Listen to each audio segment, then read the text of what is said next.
अस्सलाम वालेकुम।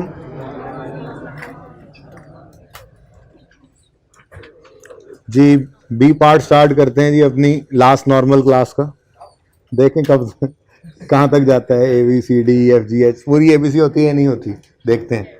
अच्छा जी, ये क्वेश्चन अब मेरे ख्याल से ट्राई कर लेना चाहिए आपको। इस पे बहुत ज़्यादा हमने बहस कर ली थी, ठीक है। और स्पेसिफिकली इसमें जो मसला हो वो मसला अब कल की क्लास में मौका है, आप वो स्पेसिफिक पॉइंट पूछ लीजिएगा। इस पॉइंट की फ़लाँ चीज़ के अंदर हमें समझ नहीं आ रही, ठीक है। उसूल यही लगाना है, जहाँ कहीं फंस जाओ, एक आधे में जाके फंसोगे, उसके अंदर सिर्फ ये कर लेना। शायद जैसे वो आखिरी पॉइंट में उन्होंने कहा है कि फ़िक्स एसेट हमने गेन पे बेचा है, तो उसकी शायद समझ ना आ रही हो, बल्कि वो मैं आपको बता ही देता हूँ। Dispose of some non current assets at gain, अगर ये काम किया है तो ये पांचवी रेशो के अंदर return on non current asset के ऊपर क्या असर पड़ेगा। तो उसके लिए आपने ये कर लेना है। देखें, non current asset, return on non current assets की रेशो ये पड़ी हुई है, ठीक है। अब इसमें ऊपर PBIT पड़ा है और नीचे नॉन करंट एसेट्स। अब नॉन करंट एसेट वो कह रहे हैं गेन पे बिका है, ठीक है। तो ऐसे ही अज्यूम कर लें, मिसाल के तौर पे मैं मिसाल ले रहा हूँ कि हमने 30 रुपये रिसीव किए और जो एसेट था वो 25 रुपये, बुक वैल्यू मैंने लिख दी, 25 रुपये का वो एसेट बिका था, ठीक है। नज़र आ रहा है ये सबको, ग्रीन वाला colour.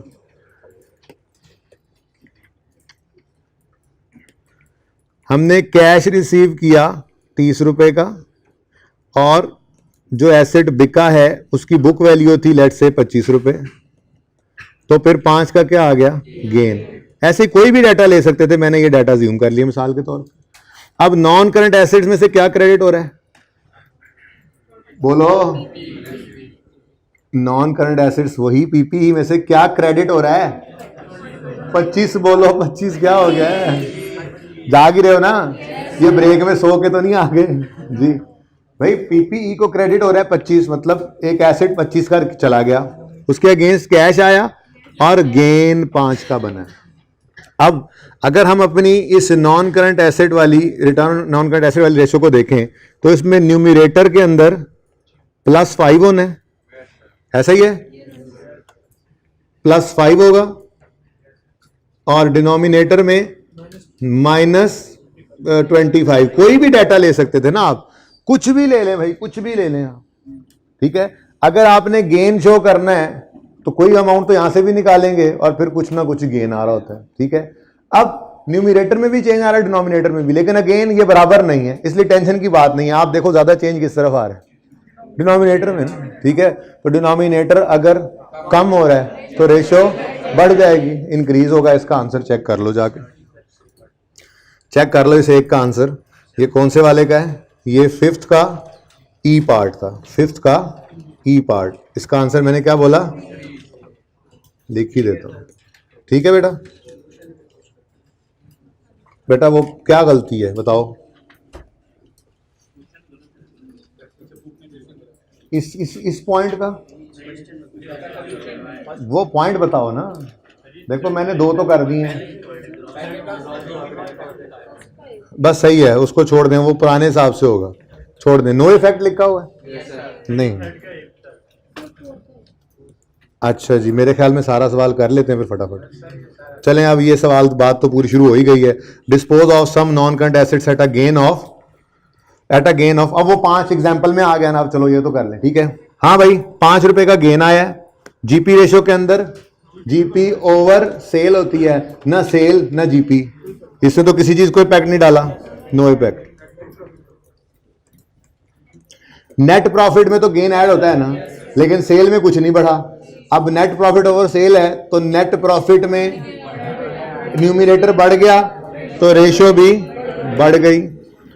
Current ratio, current assets में कैश आया होगा, करंट लायबिलिटी में कुछ भी नहीं हुआ होना, क्या ख्याल है आपको जी। हमने तो उधार पे बेचा है फिक्स एसेट को, तो फिर डेटर बढ़ गया होगा, रिसीवेबल बढ़ गया होगा, करंट एसेट बढ़ा है, ठीक है। और दूसरी तरफ नॉन करंट एसेट कम हुआ है, 5 का गेन प्रॉफिट एंड लॉस में चला गया, हो गया ऐसे।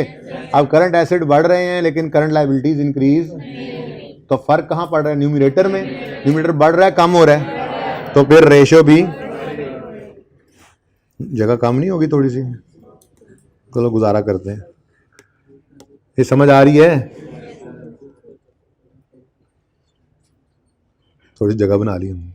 अच्छा जी, उसके बाद stock turnover, cost of sale और स्टॉक। हाँ, फिक्स एसेट ने कम होना है और दूसरी तरफ गेन ने प्रॉफिट एंड लॉस में जाना है, जो जीपी के बाद आना है। तो ना कॉस्ट ऑफ सेल को इम्पैक्ट दे रहा था ये, ना स्टॉक को इम्पैक्ट दे रहा था ये वाला जो काम करने जा रहे हैं, ठीक है? और नो इफेक्ट। ये सवाल पूरा ही कर लेते हैं ताकि यही सोल्यूशन फाइनल हो जाए फिर, ठीक है? उसके बाद जी रिटर्न ऑन हो गया। क्विक रेशो, क्विक रेशो वही काम। करंट रेशो क्यों बढ़ी है? करंट एसेट बढ़ गए थे और करंट एसेट में स्टॉक का तो इंपैक्ट था ही नहीं, इसमें है ही क्या? या कैश या डेटर, तो क्विक रेशो भी बढ़ जानी है, सीधी सी बात है। इंक्रीज, ठीक हो गया जी? चलें चलें, अब जल्दी करें, अब 2 पॉइंट्स रह गए हैं। मैं तो कहता हूं कि आप पहले पॉइंट 3 देखें, क्योंकि पॉइंट 3 बिल्कुल वैसा है जैसा ऊपर वाला पॉइंट 1 था। पॉइंट 1 के अंदर था हमें डिस्काउंट रिसीव हुआ, पॉइंट 2 में हम डिस्काउंट अलाउ कर रहे हैं। पॉइंट मैंने वो भी समझा दिया हुआ है, ठीक है? तो पॉइंट 3 के अंदर बस डिस्काउंट अलाउड एक्सपेंस रिकॉर्ड करने की बजाय सेल को डेबिट करना है, ठीक है? सिर्फ ये भाई फर्क है सोल्यूशन के अंदर, ठीक है ना? वहां पे पुराने वाले हिसाब से सोल्यूशन बना हुआ है, लेकिन अब इस दफ़ा आई कैप ने जो चेंज किया है इस बात को, तो फिर हमने भी इसको पढ़ना अब चेंज कर दिया है, इस दफ़ा से जो चेंज आई कैप ने कर दी है, ठीक है ना?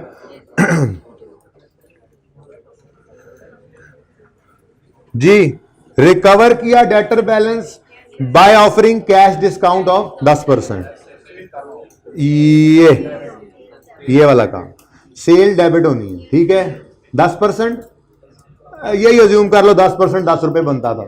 आपको कहिए 200 का 10% बनता, छोड़ो यार, अब क्या ले लो, फिर 100 ले लो और 10 लिख लो। मैं तो कह रहा हूं एक एंट्री हुई पड़ी है, बस ठीक है, एक फिगर ही चाहिए ना हमें। अब सबसे पहली रेशो कौन सी है जी?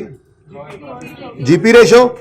जी, जीपी रेशो में सेल कम होने से कॉस्ट ऑफ सेल कोई नहीं हिल रही, ठीक है? तो चेक करो ना, चेक करो, जीपी ओवर सेल है, सेल को डेबिट कर रहे हो यानी सेल को कम कर रहे हो, तो डिनोमिनेटर कम हो रहा है तो रेशो भी कम नहीं हो जाएगी?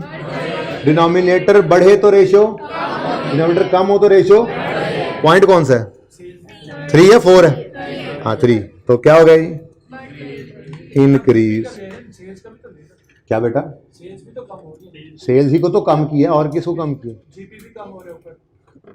यार देखो कम कर लेते हैं, एक और इफेक्ट भी था ना, ठीक है? कमी किस तरफ जा रही है? सही कह रहा है, इंपैक्ट ले लो, हो सकता है आंसर गलत हो जाए।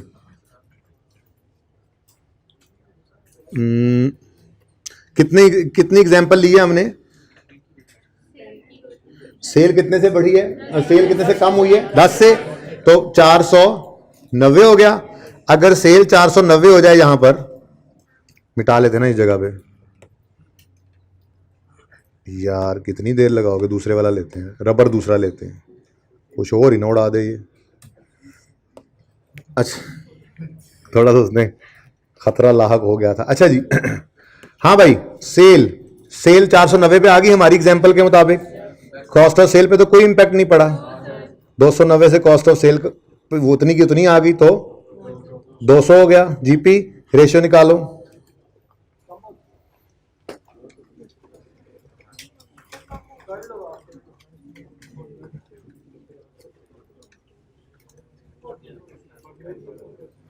देखो दोनों चीजें तो चेंज हो नहीं रही थी सेम तरफ के, जीपी हिले ना, जीपी तो हिल रहा था क्योंकि सेल कम हो रही थी। अब न्यूमरेटर में फिगर कम पड़ी है, डिनोमिनेटर में फिगर ज्यादा पड़ी है, सेम अमाउंट से दोनों तरफ कमी आ रही है। देखना ये पड़ेगा सेम अमाउंट से सेल कितने से कम हुई? 10 से, और जीपी भी एग्जैक्ट कितने से कम हुआ? क्योंकि कॉस्ट ऑफ सेल का तो कोई असर नहीं था। अब 10 रुपए न्यूमरेटर में भी और 10 रुपए डिनोमिनेटर में भी। अब कम वाली साइड कौन सी है? तो फिर हमें छुपा लेना चाहिए था इधर हाथ, 500 को छुपा लिया हमने सिंपल, ठीक है। अब 10 रुपए से न्यूमरेटर बड़ा है तो रेशो को भी बढ़ना चाहिए था। अच्छा जरा बता दो, वैसे भाई देखो मेरी बात सुनो, एक मिनट, कम हो रही है, अच्छा सॉरी, ठीक है ठीक है, मैं बढ़ा हुआ समझ रहा था जी। सुने, सेल 10 से कम हुई, जीपी भी 10 से कम हो, कोई बात नहीं, उसूल ही बदलना है ना, ठीक है। अब लोअर साइड 210 है, इसको छुपा लो। अब 210 से न्यूमरेटर कम हुआ तो रेशो भी कम होनी चाहिए थी, ठीक है, वो गलत लिखवाया। अब यहां पे आजमा लिया हमने, इसको आजमा ले, जीपी ओवर सेल। जी बोलो,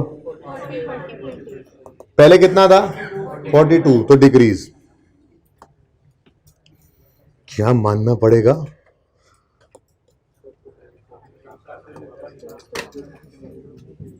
जी बोले नेक्स्ट। अच्छा, नेट प्रॉफिट मार्जिन में नेट प्रॉफिट कम हुआ है कि नहीं हुआ? जब जीपी 10 से कम हुआ है तो नेट प्रॉफिट भी 10 से कम हो गया और सेल भी 10 से कम हुई, वही डायरेक्ट इंपैक्ट, वही सेम इंपैक्ट पढ़ना है। नेक्स्ट, करंट रेशो, डेटर से पैसे आए हैं, लेकिन यह देखना है कि कितनी अमाउंट से आए हैं। हमने 200 रुपया रिसीव करना था, रिसीव कितना किया 190, तो हमारे करंट एसेट्स 200 से कम हुए और 190 से बढ़े, तो नेट में 10 से कम ही हो गए ना पहले से, तो ठीक है। अब करंट एसेट्स 10 से कम हो गए, करंट लायबिलिटी पे कोई असर नहीं पड़ा, न्यूमरेटर कम हुआ तो रेशो भी, आजमा लो, वैसे चेक कर लो, ये तो फिर गलती होगी, डिक्रीज है। Next, stock turnover, stock turnover में कॉस्ट ऑफ सेल पड़ी होती है। अब देखो इधर, देखो इधर, देखो देखो देखो, सेल हिली है और जीपी हिला है, कॉस्ट ऑफ सेल पे कोई असर नहीं आया इसका, ना कॉस्ट ऑफ सेल पे कोई असर आया है, ना स्टॉक पे कोई असर आया है, तो इसका मतलब ये समझ आया। Next, return on non current asset, PBIT है, हाँ पीबीआईटी, सेल 10 से कम हुई थी तो नेट प्रॉफिट भी 10 से कम हो गया, न्यूमरेटर कम हो गया तो रेशो भी बड़ा डिक्रीज डिक्रीज डिक्रीज डिक्रीज ही आ गया। पता नहीं अल्लाह करे अगला ना हो decrease. Quick ratio current ratio एक जैसी ही है, ठीक है। तो डेटर और कैश दोनों ही क्विक है ना, इन्वेंट्री का तो चक्कर ही कोई नहीं है, तो वही 10 वाला उसूल यहां भी लग गया। ओ यार, सभी डिक्रीज। पॉइंट नंबर 4, ऑफर अच्छा, ये वाली बातें समझ उसी को आनी थी जिसने रेशो का टॉपिक पूरा पढ़ा होता ना, वर्किंग कैपिटल के अंदर सारी डिस्कशन हुई थी ना, ठीक है। Offer extended credit terms, offer कर रहे हैं, निगोशिएट नहीं कर रहे, मतलब हम दे रहे हैं 90 दिन का क्रेडिट सेल के लिए, उधार पे सेल करने के लिए 90 दिन का टाइम दे रहे हैं, which would increase sales at existing margins. Existing margins का मतलब क्या है? अगर सेल बढ़ती है ना तो एग्जैक्ट उसी परसेंटेज से कॉस्ट ऑफ सेल भी बढ़ती है, तो जीपी रेशो पे कोई चेंज नहीं आएगा। चेक कर लो, चेक करते हैं मिसाल के तौर पे, कोई जी यार इसको थोड़ा सा इधर ना ले जाएं, जिधर मर्जी ले जाएं, साडा की है, तुसी मेरे ख्याल सिर्फ रेशो ही करनी है, आज कर लेते ट्राई आज वैसे इसको, चलो रह क्या गया।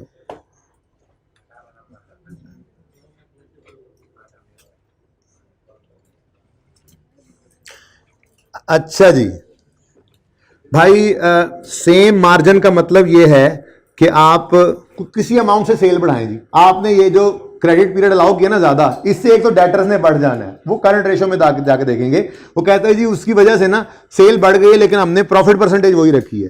कोई अमाउंट बताएं जी सेल बढ़ने की, 90, 100, 90 कर लेना, 100 क्या, बिल्कुल 90। अब 90 सेल्स हैं, इसकी कॉस्ट ऑफ सेल्स वही होगी जो पहले कॉस्ट ऑफ सेल्स थी। आप जीपी पहले निकालना चाहो जीपी पहले निकाल लो। मैं तो कहता हूं कि जैसे इस सेल में 90 ऐड हुआ है ना, कॉस्ट ऑफ सेल में भी यही ऐड करो।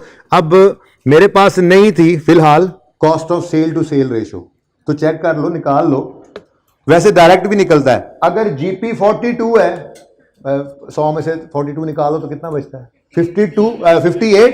वो 58 फिर क्या होगा? Cost of cell. 100 की सेल में से 58 कॉस्ट ऑफ सेल है, तभी तो 42। नहीं समझ आई ये बात? Cost of sale to sale ratio 58% है कि नहीं है? नहीं समझ आ रही तो निकाल लो। पहले जो सेल है और कॉस्ट ऑफ सेल है 290 बटा 500 करो, सारे करो करो करो करो 290 बटा 500, 58%। क्या मतलब? 100 रुपए की सेल करें तो 58 उसमें कॉस्ट ऑफ सेल होती है, तभी तो 42 उसमें ग्रॉस प्रॉफिट होता है। तो यहां से ही पता लग रहा था ग्रॉस प्रॉफिट अगर 42 है तो इसका मतलब ये होता है कि 100 में से 42 जीपी है तो फिर 58 कॉस्ट ऑफ सेल। अब मतलब ये हुआ कि 90 की अगर सेल हो तो उसमें कॉस्ट ऑफ सेल कितनी होगी? 58। तो लो 90 का 52 बनता है। ये 52 कैसे आया जी? 90 का 58%। कैसे? जैसे ये 290 500 का 58% है ना, वैसे ही ये 52 90 का, क्योंकि उसने कहा था सेम मार्जिन से ही बढ़ना है। सेल बढ़ी है तो जितने की नई चीजें बेची हैं प्रॉफिट मार्जिन सेम ही है, तो कॉस्ट ऑफ सेल भी उसी प्रोपोर्शन से बढ़नी थी। ठीक है, अच्छा जी। अब 590 हो गई टोटल सेल और कॉस्ट ऑफ सेल टोटल कितनी हो गई? 342 माइनस करो इसको, जीपी बताओ। 248। जरा परसेंटेज चेक करो 248 की, बदल ही नहीं सकती है, दोनों तरफ सेम परसेंटेज कितनी है देखो ना, यहां पर सेम ही तो परसेंटेज हमने बढ़ाई है, प्रोपोर्शन ही सेम रखा है, तो जीपी रेशियो पे कोई फर्क नहीं पड़ा। उसकी वजह क्या थी? उसकी वजह है एट एग्जिस्टिंग मार्जिन। सेल बड़ी है लेकिन एट एग्जिस्टिंग मार्जिन, क्योंकि प्रॉफिट परसेंटेज हमारी बदली नहीं है। ठीक है ना, पहले भी हम 42% प्रॉफिट कमाते थे ग्रॉस प्रॉफिट, तो अब भी 42% ही है, इसलिए जीपी रेशियो पे कोई इंपैक्ट नहीं पड़ा। ठीक है, बात समझ रहे हो? अच्छा, अब जीपी के अंदर होता क्या है? जीपी और सेल, अब आप कहोगे कि जी अमाउंट तो सेम नहीं थी, भाई माना अमाउंट सेम नहीं थी, ठीक है, लेकिन परसेंटेज तो सेम थी ना, सेम मार्जिन, रेशियो सेम रखी, प्रोपोर्शन सेम से ही बढ़ना था। तो जब सेम प्रोपोर्शन से ही बढ़ना था तो फिर इसीलिए तो उसकी रेशियो के अंदर कोई चेंज नहीं आई। अमाउंट सेम होती तो फिर तो चेंज आ जाती रेशियो के अंदर। ठीक है ना, तो ये इंपॉर्टेंट बात थी इसके अंदर। ठीक है, एट एग्जिस्टिंग मार्जिन। तो भाई फिर पहला काम, पहली रेशियो के अंदर क्या असर पड़ा? No effect. ठीक है, अच्छा जी, नेट प्रॉफिट पे क्या असर पड़ेगा? नेट प्रॉफिट तो वैसे ही रहे 248 में से 248 में से 110, ये नहीं बढ़ा, तो यही तो इकोनॉमीज ऑफ स्केल कहलाती थी भाई। ये इकोनॉमीज ऑफ स्केल है, नंबर ऑफ यूनिट्स बढ़ गए, दुकान वही इस्तेमाल हुई जिसका किराया इसमें पड़ा हुआ ऑपरेटिंग एक्सपेंस में, स्टाफ वही इस्तेमाल हुआ जिसकी सेलिंग एक्सपेंसेस, सैलरीज उनकी इधर ऑपरेटिंग एक्सपेंसेस में पड़ी हुई है। तो इसी को कहते थे इकोनॉमीज ऑफ स्केल, कि आपने नंबर ऑफ यूनिट्स बढ़ाए, जीपी तो नहीं आपका इंक्रीज हुआ, लेकिन बाकी सारा इंफ्रास्ट्रक्चर वही यूज हो गया, आपने अपने उसको क्या कहते हैं ऑपरेशन लेवल को बढ़ा दिया, तो उस वजह से आपको इकोनॉमीज ऑफ स्केल अचीव हुआ। हो ही नहीं सकता था कि जीपी सेम हो, नेट प्रॉफिट सेम हो, क्योंकि ऑपरेटिंग एक्सपेंसेस में कोई इंक्रीज उसने नहीं बताया हुआ। तो जीपी बढ़ा है और ऑपरेटिंग एक्सपेंसेस सेम रहे हैं, इन क्वांटिटी में तो बढ़ गया ना, आप चेक कर लो 130। अब 138 को 590 से करके चेक करो, डिवाइड 23 बढ़ गया ना। ठीक है, तो ये इकोनॉमी, ये सबसे टेक्निकल थी वैसे रेशो। ठीक है ना, इसको देखना। बहरहाल इंक्रीज आप लिख सकते हो, इंक्रीज के आगे छोटा सा ब्रैकेट में इकोनॉमीज ऑफ स्केल, अपने समझने के लिए। इकोनॉमीज ऑफ स्केल की समझ आई है? रेड वाली भाई, तो रेड और ब्लैक वाले यार ये 52 90 रुपए की चीजें बेची हैं, उनकी कॉस्ट कितनी थी? 52। अब कहोगे ये कॉस्ट कैसे निकाली है? ठीक है, तो मैंने कहा जी अगर 500 में 290 की कॉस्ट, 290 कॉस्ट ऑफ सेल ना 500 गुड्स की, और 500 चीजें बेचें तो फिर 290 रुपए उसकी कॉस्ट पड़ती है, ये 58% है। तो 90 रुपए की चीजें बेचें तो इसका भी 58% कॉस्ट ऑफ सेल है ना, मार्जिन सेम है, तो वो इस तरह से निकाला था। 52 पर देखो तो 90 × 58%। चाहिए? चलो, हाँ जी, इंक्रीज हो गया, ये बड़ा जबरदस्त था। एक पे नो इफेक्ट, दूसरे पे इंक्रीज। तीसरी कौन सी बला है? Current ratio. यार डेटर्स को टाइम ज्यादा दोगे तो डेटर्स कम हो जाएंगे ना, डेटर बढ़ेंगे। उधार पे चीजें बेचे जा रहे हो तो डेटर ही बढ़ने हैं।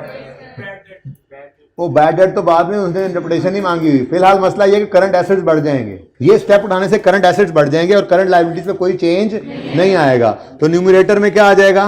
इंक्रीज। डिनोमिनेटर में इंक्रीज कोई नहीं है तो फिर रेशो इंक्रीज हो जाएगी। Next, stock turnover. हाँ जी, सोच लो। सेल बढ़ी है, वो तो इस रेशो में यूज नहीं होती। कॉस्ट ऑफ सेल बढ़ी है, हाँ यूज होती है। चलो अच्छा, अब कॉस्ट ऑफ सेल तो बढ़ गई, दूसरी तरफ से स्टॉक, ये चीजें बिकेंगी तो स्टॉक में से निकलेंगी या पड़ी रहेंगी? अच्छा, अब स्टॉक टर्नओवर है तो cost of sale divided by stock है। स्टॉक कम हो रहा है, कॉस्ट ऑफ सेल बढ़ रही है, तो भी तो और सुकून हो गया। कॉस्ट ऑफ सेल न्यूमरेटर बढ़ रहा है तो फिर ये रेशो भी बढ़ जाएगी। और स्टॉक टर्नओवर वैसे भी यही कहते थे ना, चीजें बिकनी ज्यादा बार बिकी हैं तो उधार पे चीजें बेची, सेल बढ़ गई, सेल बढ़ी है तो स्टॉक टर्नओवर बढ़ा ही है ना। बहरहाल छोड़ो इस बात को अपने असूल से। क्या जी? इंक्रीज। बड़ी गल है जी, नो इफेक्ट के बाद increase increase increase. Return on non current asset, net profit बढ़ गया, एसेट पे, फिक्स एसेट पे कोई असर पड़ा नहीं तो ऊपर न्यूमरेटर बढ़ गया, इंक्रीज। और इंक्रीज पीबीआईटी ओवर एसेट्स है ना, नेट प्रॉफिट बढ़ा नहीं है। थोड़ी देर पहले देखो इंक्रीज होना है, नेट प्रॉफिट रेशो में क्या होना है? इंक्रीज। नेट प्रॉफिट बढ़ा है तो फिर रिटर्न ऑन एसेट भी बढ़ गया। लास्ट है क्विक रेशियो। इन्वेंट्री कम हो रही है, उससे भी बड़ी बात दूसरी तरफ डेटर बढ़ रहा है तो क्विक एसेट तो और बढ़ गए, ठीक है, इंक्रीज। चलें जी, ये इस तरह से अब आप पिच कर विच कर ले लें, ये सोल्यूशन है। बुक वाले सोल्यूशन को अब इग्नोर कर दीजिएगा। ये ज़रा अब रीसेंट जो ICAP ने इस दफ़ा किताब के अंदर FAR2 और FAR1 के अंदर जो ट्रीटमेंट किया यही है, और फिर ज़िंदगी में बाइंदा यही किया करेंगे हम लोग। IFRS 15 अब यही कहता है, सेल्स को नेट करने की बात करता है, परचेज वाली बात फिर अब हम खुद ही कहते हैं। किताब में ICAP ने FAR2 की डाल दिया, इसको भी IFRS 15 में नहीं है वैसे, बाय द वे, परचेज को नेट करना।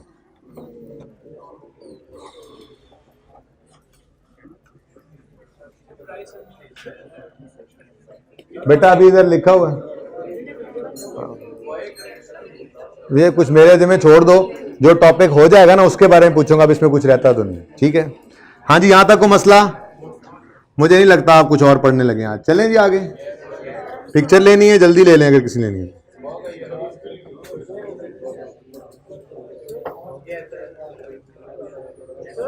जी।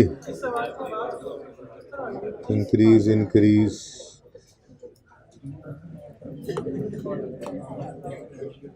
यार वो ना आप ऐसा करना, ICAP की वेबसाइट से ना डाउनलोड कर लेना मार्किंग स्कीम, उसके ऊपर आपको मार्क डिस्ट्रीब्यूशन मिल जाएगी, ठीक है। पता होना चाहिए ना आपके पास क्या क्या अवेलेबल है। अच्छा जी, पास पेपर 7B और पास पेपर 11 हो गए हैं। चलो, ये कुछ MCQs हैं, अब ये आपके लिए कोई माने नहीं रखते, इनको जल्दी से देखते हैं बस 5 मिनट में, उसके बाद फिर आप MCQ नंबर 2 पे आए। एक बस इसमें टेक्निकल चीज समझानी थी, इसलिए MCQ 2 करूँ।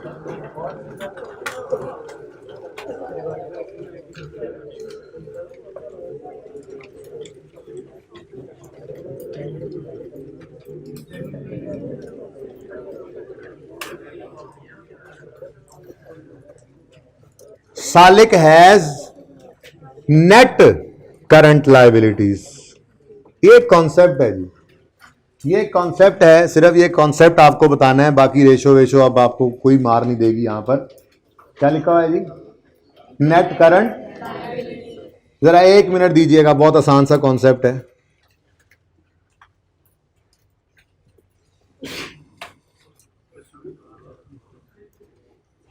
ये देखें जी, एक बैलेंस शीट है आपके सामने, कंपनी ए के करंट एसेट्स हैं 150 और कंपनी ए के करंट लायबिलिटीज हैं 120।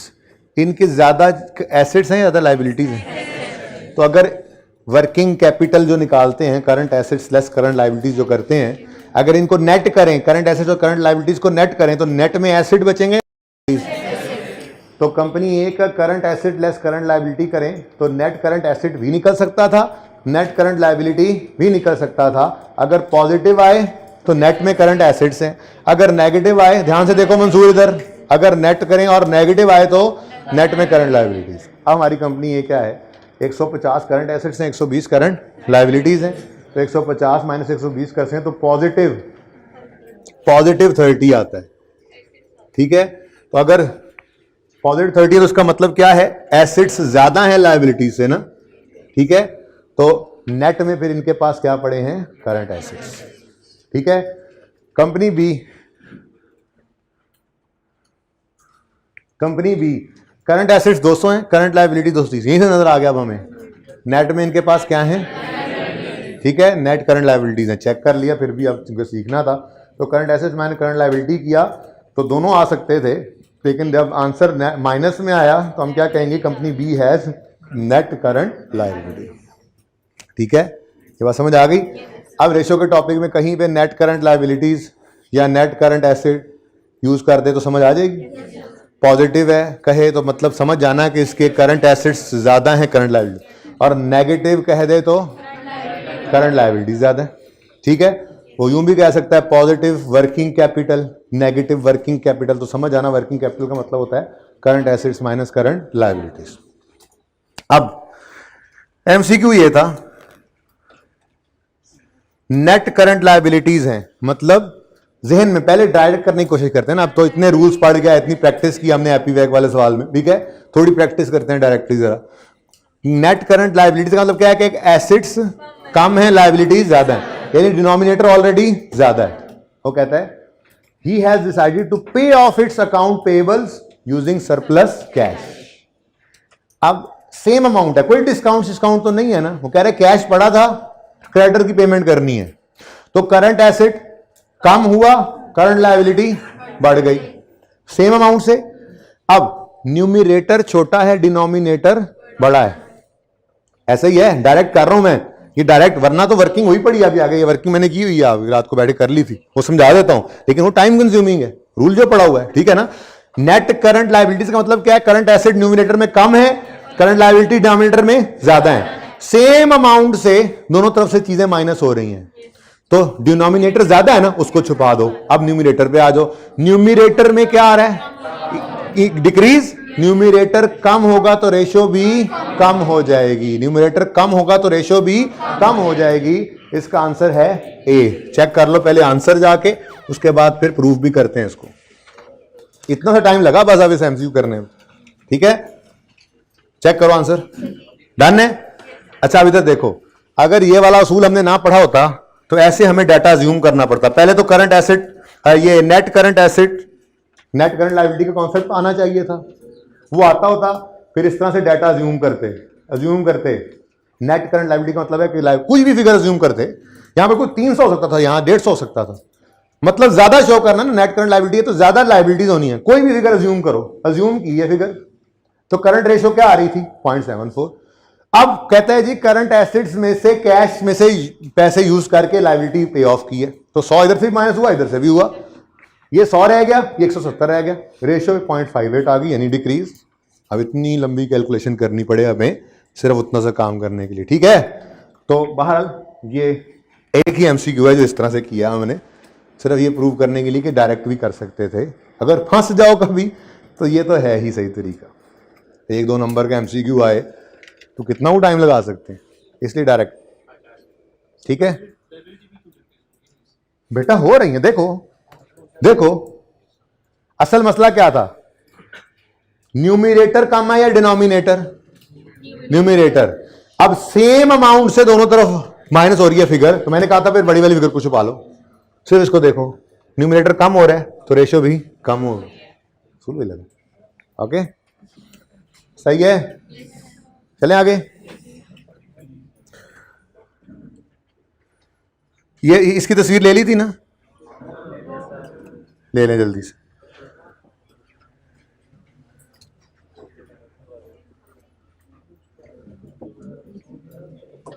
ये नेट करंट एसेट्स या नेट करंट लायबिलिटी से क्या मतलब है?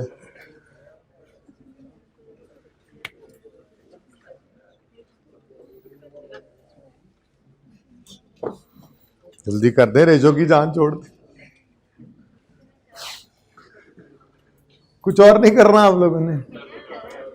मनु नहीं लगता sir cash flow direct method में अदर इनकम को कैसे डील करेंगे? अच्छा, किसी बच्चे का सवाल है ऑनलाइन वाले, वो भी पीछे फिर रहे होते हैं ना, अभी कैश फ्लो किसी ने शुरू की होगी अभी, वो अगले लेक्चर से पहले उन्हें सवाल कर लिया, उन्हें होमवर्क के अंदर नॉर्मली कर लेते हैं बच्चे जी। चलें आगे, इसकी तस्वीर तो बनाने की जरूरत नहीं है ना, क्योंकि ये तो हमने डायरेक्ट मेथड अब देख लिया, ठीक है। फिर भी किसी ने बनानी होगी तो मैं 5 तक गिनूंगा, तब तक बना लेंगे। ये सब अज्यूम डाटा था, पेमेंट भी मैंने अज्यूम की है, ठीक है ना।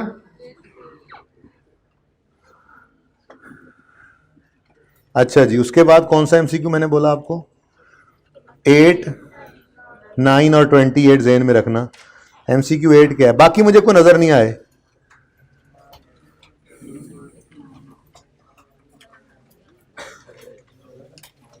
Maria limited has a current ratio of 2:1। मतलब क्या है? 2:1 का मतलब क्या है? जो भी है, 2:1 का मतलब क्या है?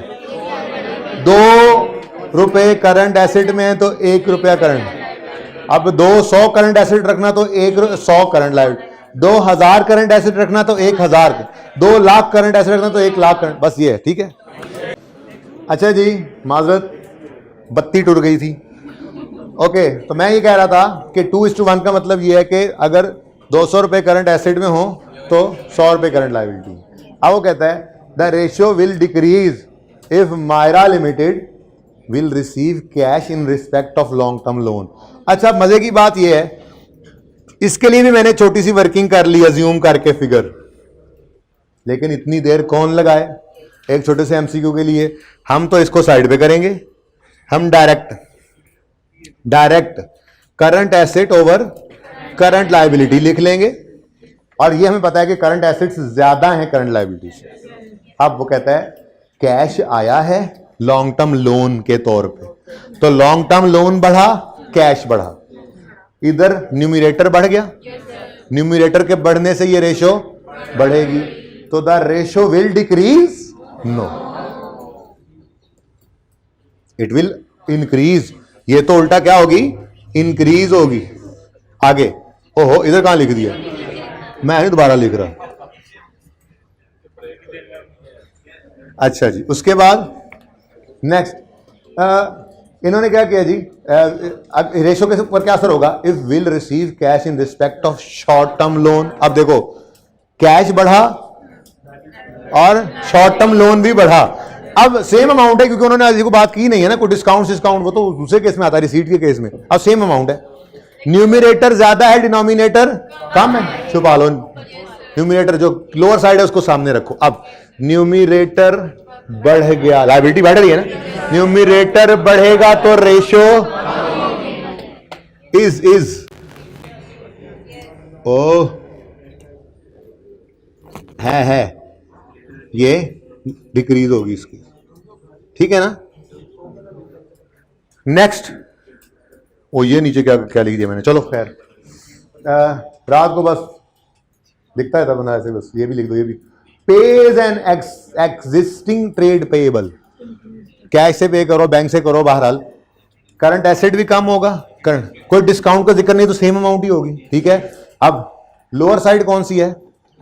करंट लायबिलिटी, छुपा लो इसको, दोनों साइड में सेम अमाउंट कम होनी है ना।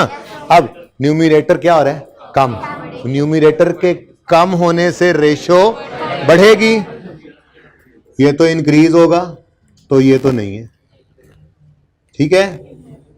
वो यहां पे पढ़ना आपने अपनी हिम्मत से, right of an existing receivable against, यहां आया कैसे? ये कहां पे लिखा हुआ है? मैं भी कहूं ये ना कुछ पता नहीं कॉपी पेस्ट का चक्कर है।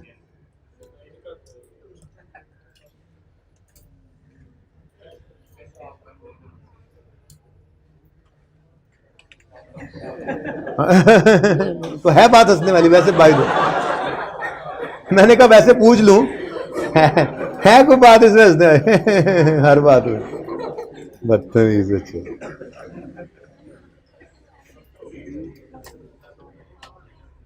अब तो आ जाना भाई, बच्चों ने फिर हैं करना है।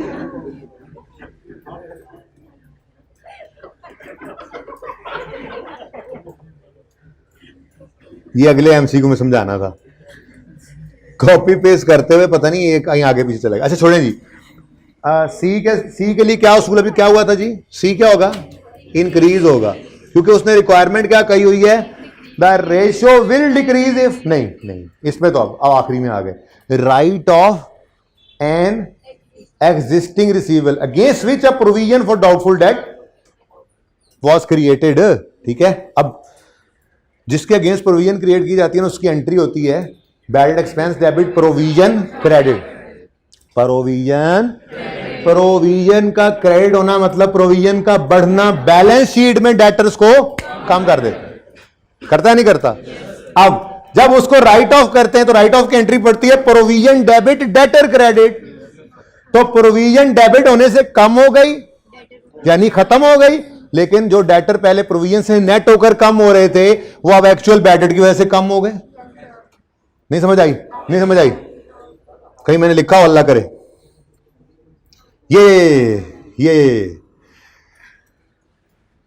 पहले क्या एंट्री हुई थी? Bad debt expense debit bad debt expense debit provision credit. अब ये प्रोविजन का क्रेडिट होना बैलेंस शीट में डेटर्स को कम कर चुका था ना, हमने इसी डेट के अगेंस्ट राइट ऑफ किया तो प्रोविजन डेबिट हुई, डेटर क्रेडिट हो गया। अब प्रोविजन का क्रेडिट होना डेबिट हो गया, माना, लेकिन असल में ये भाग ही गया है, तो ये तो कैंसिल हो गया इंपैक्ट, लेकिन डेटर अल्टीमेटली असल में भी कम हो गया। तो डेटर तो पहले ही कम था, फिर कम का कम ही रहा। एक तरफ प्रोविजन खत्म हुई तो दूसरी तरफ डेटर भी खत्म हो गया। तो इसलिए डेटर्स के ऊपर, नेट डेटर्स के ऊपर कोई इंपैक्ट इसका नहीं आया। ये बात समझ आई है? ठीक है, ये डी के साथ मैंने लिखा हुआ है, बाद में तस्वीर बना लेना इसकी। अच्छा, अब डेटर्स पे तो कोई असर इसका नहीं पड़ा। किधर गया ये? राइट ऑफ किया हमने एक एग्जिस्टिंग रिसीवेबल को, तो बैड डेट बढ़ गया, प्रोविजन कम हो गई, कोई असर नहीं पड़ा। करंट एसेट्स पे कोई असर नहीं पड़ा, करंट लायबिलिटीज पे भी कोई असर। रिक्वायरमेंट में तो है क्रॉस, और ये क्या है जी? इसका कोई इंपैक्ट ही नहीं है। ठीक है, तो इसका मतलब सही ऑप्शन कौन सा है? ओके, ये मैंने ना अज्यूम किया था डाटा, लेकिन हमने बगैर इसको यूज किए अपना काम चला लिया। ठीक है ना? अगर कोई तस्वीर बनाना चाहे तो देखें, अब पहले अज्यूम कर लें, उन्होंने कहा था 2:1 है, बस। अब इतना लेंथी काम करके इस नतीजे पहुंचने की बजाय बेहतर नहीं है अपने उसूल के हिसाब से फटाफट करते चले जाएं? ठीक है, तो ये बहरहाल अगर कोई देखना चाहे तो एमसीक्यू ऐसे भी। और कौन सा एमसीक्यू लिखा मैंने अभी? हाँ, 9 वही बात थी जो मैंने अभी कट पेस्ट करके नीचे किया, वही बतानी थी, बाकी वो कर लेंगे। हाँ, मैंने लिखे हुए, टेंशन ना लें, बस ठीक है, एक बार ही पूछ ले, मेरी गलती, मैंने माफी दे दो।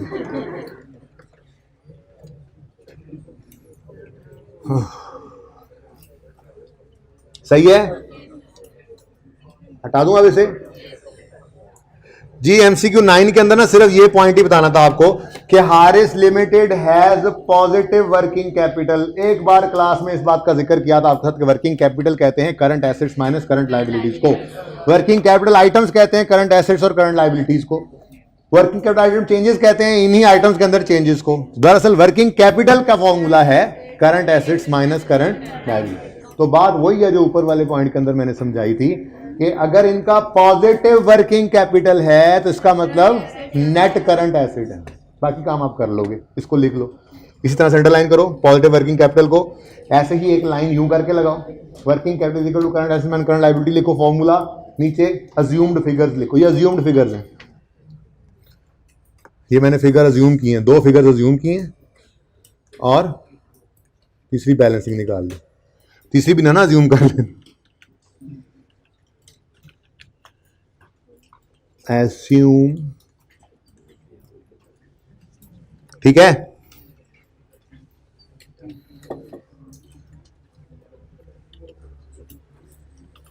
अब 28 में मुझे क्या मसला आया था कल,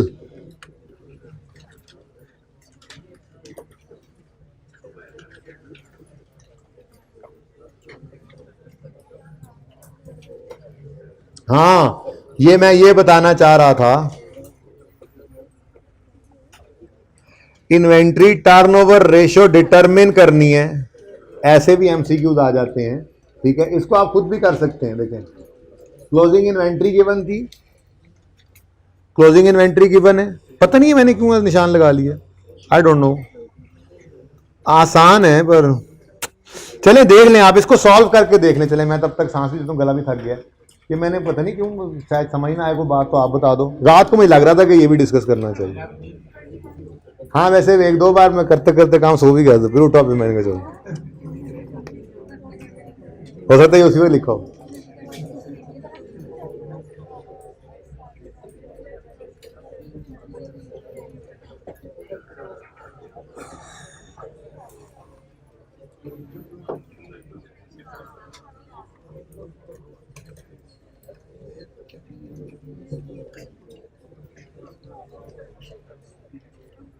मैं सोच रहा हूं कि जो टॉपिक पूरा हो ना, उसका जितनों का मैंने रिवीजन प्लान फाइनल कर दिया है उसको भी सामने रखूंगा, तस्वीर बना लेना जब तक फाइनल ना आए। तो वैसे आपको होती है ना तकलीफ, जब तक रिवीजन प्लान नहीं आएगा शुरू नहीं करेंगे, तो चलो तस्वीर खींच के रख लेना। सही है जी, 8 टाइम्स आया, पता नहीं फिर क्यों मैंने निशान लगाया था। अच्छा जी, ये लिखा हुआ है night limited has current ratio of 1.8, इसका मतलब अज्यूम कर लो कि 18/10, मैंने ऐसे ही लिख दिया, छोटी छोटी बातें ऐसी लिख दी थी। वैसे जितनी को प्रैक्टिस हमने कर दी है ना एपीवैक वाले सवाल से, खासतौर पे वो रूल की, तो अब इंशाल्लाह हमें ना तो इन एमसीक्यूज में मसला आने लगा है, ना इंक्रीज डिक्रीज को डायरेक्ट इस तरह से पूछ ले उसमें मसला आएगा। अब इंशाल्लाह अब वो उस तरफ अब लगता है जाएगा नहीं, है ना। अच्छा, ये एमसीक्यू काट दें जी, ये एमसीक्यू मैंने कहीं और देखा था, मुझे लग रहा था। यस सर वाले कहाँ देखा था बता, कैश फ्लो के टॉपिक में आई थिंक देखा था, ठीक है ऐसे। अच्छा इधर देखें, ये एमसीक्यूज आए हुए हैं, ये एमसीक्यूज आए हुए हैं, नाइट लिमिटेड, हाँ इसलिए निशान लगाया था कि देखो ये नाइट लिमिटेड है, इसमें उसने कहा है night limited has a current ratio of 1.5, this ratio will increase if, 3-4 चीजें दे दी, फिर आई के अपने पर्चे में दिया night limited current ratio this ratio will increase if, और नीचे 3-4 लाइनें दे दी। तो एज इट इज कभी कभी अपनी किताब से भी एमसीक्यूज उठा लिया करता है, ठीक है। और ये एमसीक्यूज कुछ अटेम्प्ट के अंदर भी करीब करीब के आए हुए पड़े हुए हैं। अच्छा जी, अब मेरी तरफ से तो रेशियोज का टॉपिक कंप्लीट है, और बाकी कमी बेशी तो भाई देखो हमेशा ही रह जाती है, इंसान हूँ। तो अगर कोई चीज़ और निकल आए ऐसी जो आपको लगे कि होनी चाहिए थी तो बता दीजिएगा, उसका आंसर कर दूंगा। बाकी फिलहाल इसको देख लें, इसमें कोई मसला तो नहीं है।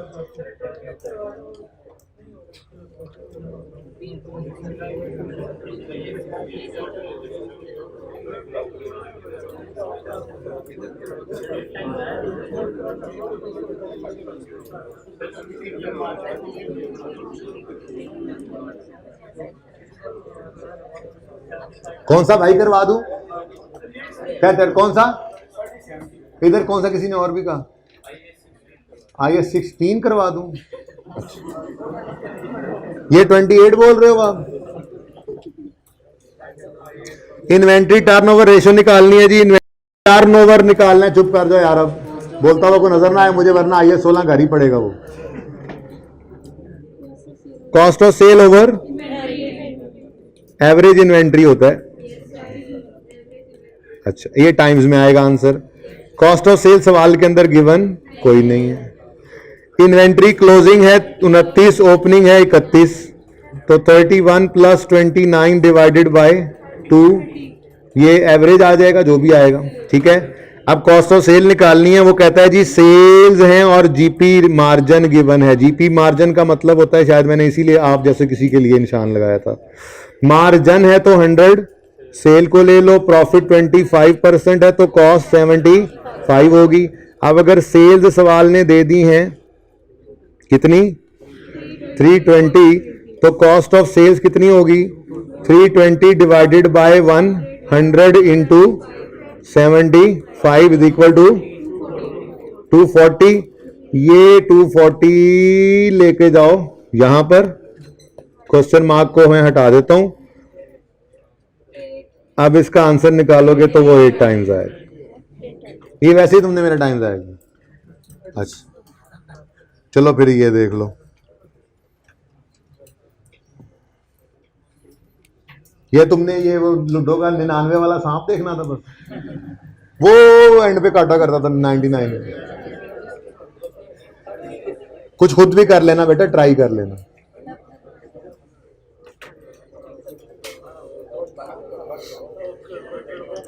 भाई डेटर टर्नओवर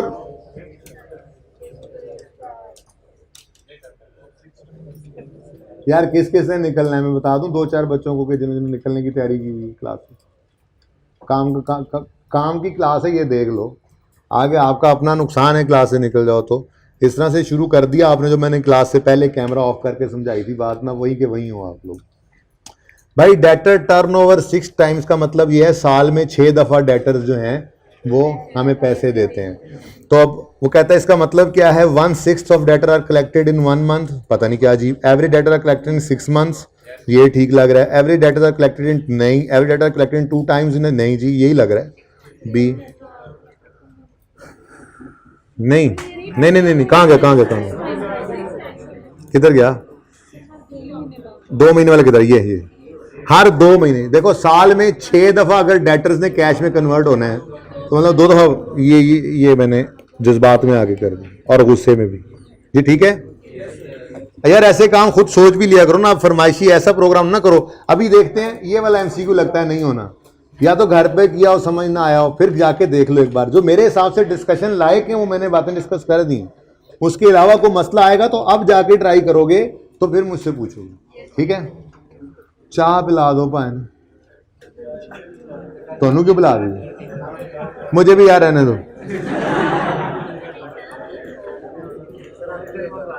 अच्छा सुनो इधर प्लीज,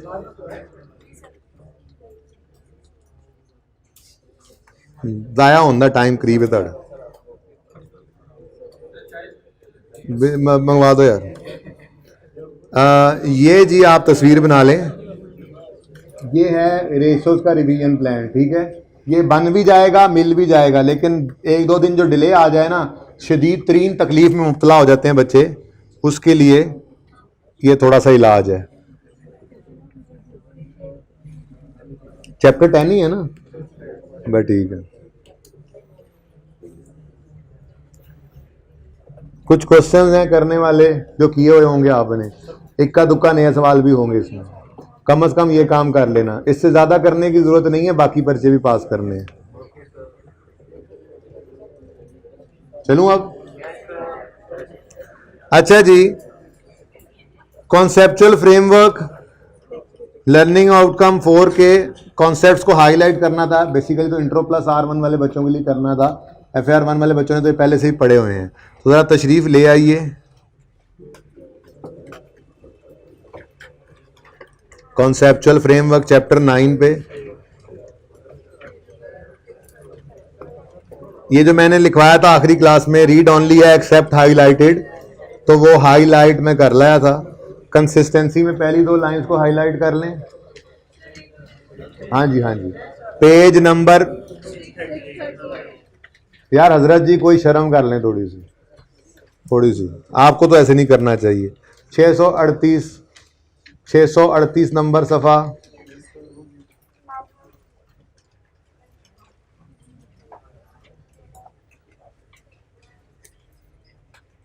कंसिस्टेंसी क्या है? कंपैरिजन ऑफ फाइनेंशियल स्टेटमेंट को इजी बनाने के लिए पॉलिसीज भी कंसिस्टेंट रखो, और क्लासिफिकेशन भी कंसिस्टेंट रखो। क्लासिफिकेशन की बात कई बार कर चुका हूं मैं, जैसे हमने कहा था कि आपने अगर डेप्रीसिएशन को कॉस्ट ऑफ सेल से उठा के सेलिंग एडमिन फेंका या सेलिंग एडमिन से उठा के कॉस्ट ऑफ सेल में फेंका, तो ये क्लासिफिकेशन चेंज की है, चेंज इन पॉलिसी है। आपने अदर इनकम में पहले कोई चीज़ रखते थे, उसको रेवेन्यू में लगना शुरू किया, तो ये चेंज इन अकाउंटिंग पॉलिसी है, ठीक है ना। तो यही कंसिस्टेंसी की डेफिनेशन भी है। मटीरियलिटी क्या है? अगर उसकी ओमिशन, किसी भी चीज़ की ओमिशन में स्टेटमेंट जो है वो इन्फ्लुएंस कर दे यूज़र के डिसीजन को, बस इतना काफ़ी है। उसके बाद रीड ओनली तो ज़रूर करना है। प्रूडेंस क्या है जी? Inclusion of degree of caution while exercising judgement. असल तो ये डेफिनेशन है। बाकी वो कहते हैं जी सिंपली इसका मतलब ये है कि एसेट्स को और इनकम्स को ओवरस्टेट ना करो, लायबिलिटीज और एक्सपेंसेस को अंडरस्टेट ना करो। लेकिन रीड ओनली का मतलब है कि एग्जाम्पल पढ़ के अंडरस्टैंड जरूर की हुई हो। ये ना हो कि 2-3 नंबर के लिए वो ऐसे ही किसी सवाल का सब पार्ट दे दे कि define provision and give 2 examples. अब बैठे हूँ मुंह उठा के, स्टूडेंट्स का भी पता है, लिख भी आए 1-2 लफ्ज़ जो यहाँ से पढ़े थे, 1-2 हर रिवीजन में तो पढ़ रहे थे, तो दिमाग के अंदर इतनी को बात होती है कि लिख लें, तो एग्जाम्पल्स भी पढ़ लो बस। तो जब भी रिवीजन करो एक दफ़ा रीड कर लेने में कोई हर्ज नहीं है, ठीक है। मैचिंग कॉन्सेप्ट क्या है? Expenses are recorded in way to match with the revenue in a specific period. Separate entity concept, जिसको बिजनेस एंटिटी कॉन्सेप्ट भी कहा जाता है, किसी ने नहीं लिखा हो तो ये दूसरा नाम लिख लें, पर्चे के अंदर पता तो हो, ये लिख दे बिजनेस एंटिटी कॉन्सेप्ट, तो आप बैठे हो कि ये क्या है, सेपरेट एंटिटी कॉन्सेप्ट का दूसरा नाम है, ठीक है। Owner is separate from business, करते जा रहे हैं ना। उसके बाद ऑफसेटिंग की इजाजत नहीं है। Assets and liabilities should not be offset, incomes and expenses should not be offset, ठीक है जी, इनको अलग अलग रखना है। एक्सेप्शंस क्या थी? अगर रिक्वायर करे या परमिट करे स्टैंडर्ड, कभी कभी तो स्टैंडर्ड मजबूर करता है कि ऐसा करो, कभी ऑप्शन दे देता है। दोनों सूत्रों में फिर हमें पहले बार तो करना ही पड़ेगा। जब स्टैंडर्ड ने खुद कह दिया नेट करो तो मजबूरन करना पड़ेगा। स्टैंडर्ड ने ऑप्शन दे दिया तो कर सकते हैं, ठीक है। तो एसेट्स लायबिलिटीज को अलग रखना है, इनकम एक्सपेंसेस को अलग रखना है, लेकिन कब इनको इकट्ठा कर सकते हैं? जब रिक्वायर्ड या परमिटेड बाय स्टैंडर्ड हो या रिफ्लेक्ट करे इकोनॉमिक सब्सटेंस ऑफ ट्रांजैक्शन। इसमें मैंने आपको यही वाली एग्जांपल बताई थी कि हमने डिस्पोजल ऑफ फिक्स एसेट के अंदर, ओ भाई, हमने डिस्पोजल ऑफ फिक्स एसेट के अंदर जब डिस्पोजल कॉस्ट आई थी तो मैंने कहा था कि 2 तरीके हैं, या तो डिस्पोजल की जर्नल एंट्री अलग करो और डिस्पोजल कॉस्ट की अलग करो, या डिस्पोजल कॉस्ट को सेल प्रोसीड में से नेट करके ही नेट सेल प्रोसीड को लिख लो, आंसर सेम आता है। याद है IS 1 ने उसकी इजाजत दी हुई थी, वैसे नहीं कहा था आपको, ठीक है ना। IS 1 ये कहता है कि अगर आप डिस्पोजल कर रहे हैं और उसी डिस्पोजल पे आपको कॉस्ट भी आ रही है तो आप डिस्पोजल पर आने वाला गेन इनकम मंजूर, डिस्पोजल पे आने वाला गेन इनकम और डिस्पोजल कॉस्ट एक्सपेंस, इनको नेट कर सकते हो, क्योंकि उस इकोनॉमिक सब्सटेंस एक ही है ना, उस ट्रांजैक्शन, बेसिकली ट्रांजैक्शन वो एक ही है ना। हम यूं कह रहे हैं कि जी 50 रुपए का एसेट बेचा, 5 रुपए डिस्पोजल कॉस्ट हो गई, तो 45 ही मिला ना हमें अल्टीमेटली, तो उसको नेट करने में हर्ज क्या है? जो इकोनॉमिक सब्सटेंस ही यही है इस ट्रांजैक्शन का कि हमें नेट में 45 ही आए, तो ऐसा भी हो सकता है, ठीक है। उसके बाद ये अगेन रीड ओनली ही होगा, लेकिन रीड ओनली का मतलब हमेशा यही रहेगा कि हर बार रीड ओनली को आपने एक बार नजर से गुजार लेना है, ठीक है।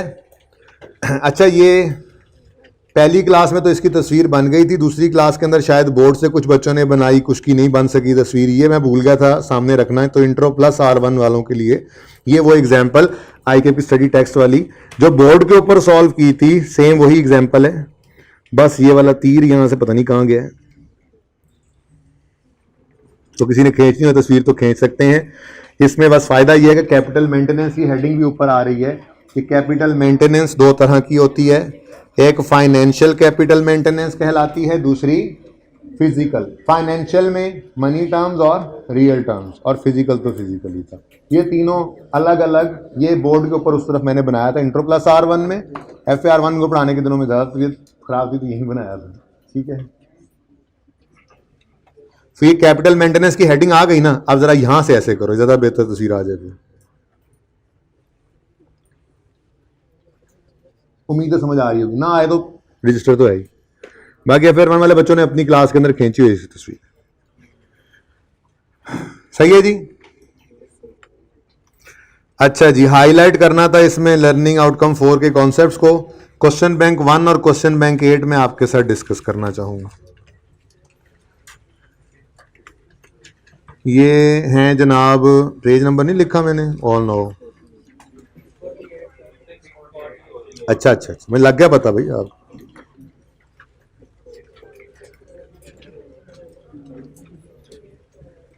क्या था इसके अंदर, पता नहीं कौन कौन से सवाल मैंने लिखे हैं, 1 और 8।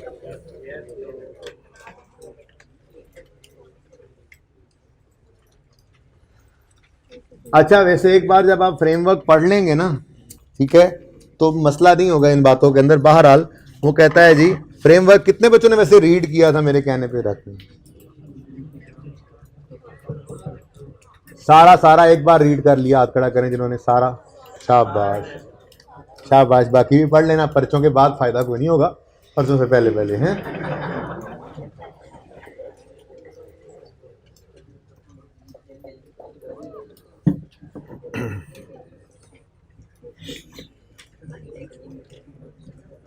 अच्छा जल्दी करें, 10 मिनट बाद ब्रेक करते हैं। कितनी देर होगी ऐसे में रिकॉर्डिंग स्टार्ट की है? देखो तो जरूरी थोड़ी थक के ब्रेक करनी है। 1 घंटा 10 मिनट, चलो जी, घंटा भी नहीं हुआ, चलो आधा एक घंटा देख लेते हैं, 15-20 मिनट में कर लेते हैं चलो। अच्छा ये सुने सुने सुने, ये छोटी छोटी बातें जरा इंपॉर्टेंट लगी मुझे, मैंने कहा डिस्कस कर लूं। What is the criteria of recording asset? ये ना फ्रेमवर्क में हमने नहीं पढ़ा हुआ, लेकिन हमें हर स्टैंडर्ड ने ये बताया था, हमने वहां पर उसको याद कर लिया था। जैसे फिक्स एसेट के बारे में हमने कहा था, पीपीई के बारे में 2 शर्तें पूरी हों तो पीपीई का आइटम रिकॉर्ड कर सकते हो। पहला, प्रोबेबल हो कि future economic benefits will flow. दूसरा, cost can be measured reliably. ठीक है, यही किया था ना, यही फॉर्मूला, यही क्राइटेरिया, ये पहला सवाल था। And which of the following assets will be recorded in financial statements of the company according with the criteria will be recorded. ठीक है जी, अब कौन कौन से रिकॉर्ड करने चाहिए? मैन्युफैक्चरिंग यूनिट वैल्यूइंग 5 मिलियन, हाँ जी, ओन्ड एंड कंट्रोल्ड होना चाहिए ऐड। ये फिक्स एसेट है कि नहीं है? बिल्कुल है, आपने फैक्ट्री लगा लिया है भाई, ये फिक्स एसेट नहीं है अभी आपका। प्लांट और क्या, पौधे वाला प्लांट है, फैक्ट्री है, मैन्युफैक्चरिंग प्लांट है, ठीक है, ओन्ड भी है, कंट्रोल्ड भी है। तो प्रॉपर्टी प्लांट इक्विपमेंट यही था, ठीक है, कई साल तक इससे फायदा आता रहेगा। और प्लांट खरीद के लाए हो तो जाहिर सी बात है कॉस्ट लेवल ही मेजर कर ही सकोगे, पैसे दिए ही होंगे ट्रांसपोर्ट वाले को, सप्लायर को, हर एक बंदे को, तो आपको सब चीज़ों का पता है। ठीक है, यहाँ तक को मसला। ये क्या हुआ, लाइन ऊपर नीचे हो गई है, कुछ गाड़ बाड़ चल रही है, गाड़ बाड़। अच्छा जी, पहले तो हमने क्राइटेरिया फॉर रिकॉर्डिंग पढ़ा, हम देख रहे हैं which of the following assets will be recorded. तो हमने कहा जी manufacturing unit will be recorded, ठीक है। उसके बाद जी फेरोजी रंग निकल आया। फ्लीट ऑफ ट्रक्स, फ्लीट कैसे कहते हैं? रेवड़, फ्लीट कहते हैं हुजूम। हाँ, ढेर सारे ट्रक जो हैं, ठीक है, हमारे पास 10 ट्रक्स खड़े, हम कहेंगे हमारे ट्रक का फ्लीट जो है वो 10 ट्रक्स पे मुश्तमिल है। हमारे ट्रक्स का फ्लीट 10 ट्रक्स पर मुश्तमिल है, ठीक है। अब ये फ्लीट ऑफ ट्रक वैसे तो एक ऐसा आइटम है जो पीपीई बन सकता है, एसेट बन सकता है। ओ, किसी का है, ये तो ओन्ड बाय द बिजनेस है ही नहीं, तो ये तो एसेट है ही नहीं। तो फिरोजी रंग करो, फ्लीट ऑफ ट्रक जो है ये नहीं रिकॉर्ड हो सकता एज एन एसेट, ठीक है। मैन्युफैक्चरिंग यूनिट ये टिक था, fleet of truck is cross. Next है जी highly skilled workforce getting annual compensation of 12.5। हाँ जी, क्यों बेटा? एम्प्लॉइज आपका एसेट नहीं होते? वो होते हैं। कैसी बात कर रहे हैं, क्यों नहीं होते? हाँ, असल बात ये है, होते हैं। मिसाल के तौर पे आपने अपने एम्प्लॉइज को लाखों रुपए लगा के ट्रेन किया, ठीक है, लेकिन क्या गारंटी है कि वो आपको छोड़कर नहीं जाएंगे? आप कहेंगे जी ये जो ट्रेनिंग दी है इससे मुझे अगले 10 साल फायदा आना है, क्या गारंटी है और अगले साल चले जाएं? किसी ने उठ के कहा नहीं जी हम 5 साल का बॉन्ड साइन करेंगे, करने लगा ये बात, हम 5 साल का बॉन्ड साइन कर लेंगे, जुर्माना रख देंगे, कहेंगे तुम छोड़ के जाओगे तो इतने पैसे देने पड़ेंगे, तो फिर भी जाने वाले साल बाद कह देते हैं हम जा रहे हैं, ये पकड़ो अपना जुर्माना। ठीक है, दो चीजें ऐसी हैं असल में। ये ना वैसे मैं आपको बात बताऊं, ये कॉन्सेप्ट वैसे IS 38 का है, तो आपके यहाँ टेस्ट हो बड़ा मुश्किल है, बड़ा मुश्किल है। FAR 2 के अंदर आपने पढ़ना है, ठीक है ना। एहतियात के दर्जे में रहते हुए मैंने कहा चलो सामने लिखा हुआ है किताब में IQ की, तो बता देता हूं। दो चीजें IS 38 वहां पर ये कहता है कि आप दो चीजें जो हैं उनको कभी भी आप एसेट नहीं बना सकते, एक एडवर्टीजमेंट कॉस्ट और दूसरा ट्रेनिंग कॉस्ट। एडवर्टीजमेंट चाहे करोड़ों की कर दें आप अपने कस्टमर को कंट्रोल नहीं कर सकते, ठीक है। वो किसी को याद हो ओमोर आई थी नई नई, देखो कितनों को याद है, वजह पता है क्या है यार, जिधर जाते थे दुकान पे ओमोर, गली के कोने पे ओमोर, इशारे पे ओमोर, गाड़ी के सामने इतनी ओमोर बंदा गए पता नहीं क्या हो गया।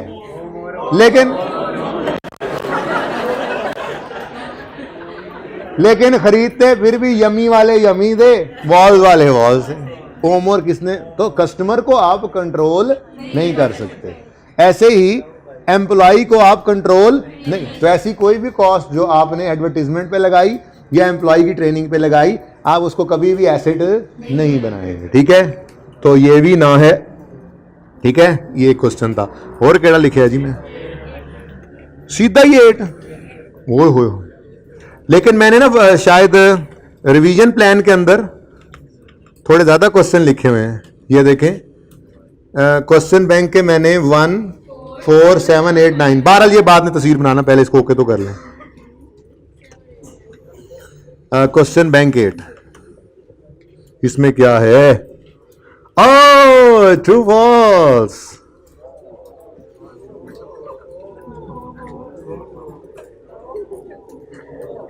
मैंने कहा जरा जल्दी जल्दी ऐसे ही देख लें। Mark true false against each given scenario and give reasons for the selected answer.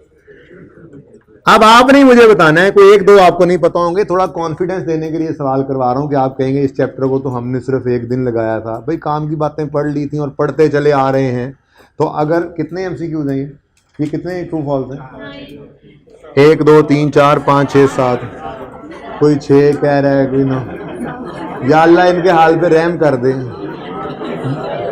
या तो इनको प्लीज चुप कर जाए ना, जब एक बार होगी बात तो, या तो इनको रेस्ट चाहिए तो, या फिर इनके ये हैं ही बस।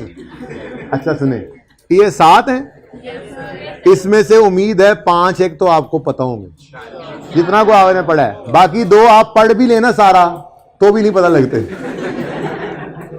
तो इसलिए 70-80% ही सवाल सही करना होता है, ठीक है ना, टेंशन नहीं लेनी। Make true false, mark true false.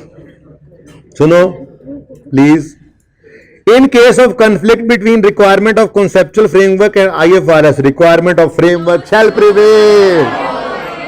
ये ट्रू है, पढ़ाया था फ्रेमवर्क में, पढ़ाया था, निशान लगवाया था, इंसान बन जाओ, खैर है, चलो तो ध्यान दो तुम अपना, ठीक है। निशान लगवाया था और कहा था बहुत इंपॉर्टेंट है MCQs के पॉइंट ऑफ व्यू से, अगर कभी IFRS और फ्रेमवर्क में कॉन्फ्लिक्ट आ जाए तो IFRS की रिक्वायरमेंट प्रिवेल करती हैं। तो दिस इज फॉल्स। मुझे पता, मैंने फॉल्स इसीलिए नहीं कहा। आप कभी ओम और कभी कुछ, कल करते हैं कुछ। अच्छा, कॉन्सेप्चुअल फ्रेमवर्क सुनो, conceptual framework is not an IFRS। True है, दिस इज ट्रू। ये लाइन दिखा दूं, अभी निशान भी लगवाया था। हर बच्चा एक बार बोल के चुप कर जाएगा जी। IFRS के बारे में, फ्रेमवर्क के बारे में नहीं कहा था कि फ्रेमवर्क IFRS नहीं है, ठीक है। आपके नोट्स में निशान लगवाया और कहें तो दिखा देता हूं, दिखा दूं? यस सर नजर आ गए, यस सर दिखा दें। जिनको नजर नहीं आया ना, फिर वो घर जाके देख लीजिएगा, this is false. Page number बता दें।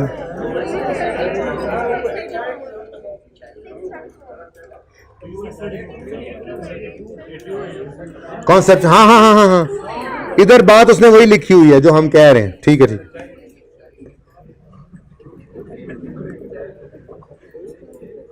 मतलब यही हम भी कह रहे थे, लेकिन मैंने ध्यान नहीं दिया। हम भी यही कह रहे हैं कि ये फ्रेमवर्क, ये स्टैंडर्ड नहीं होता, तो उसने भी यही लिखा हुआ था। हाँ, तो सही कह रहा ना। अच्छा,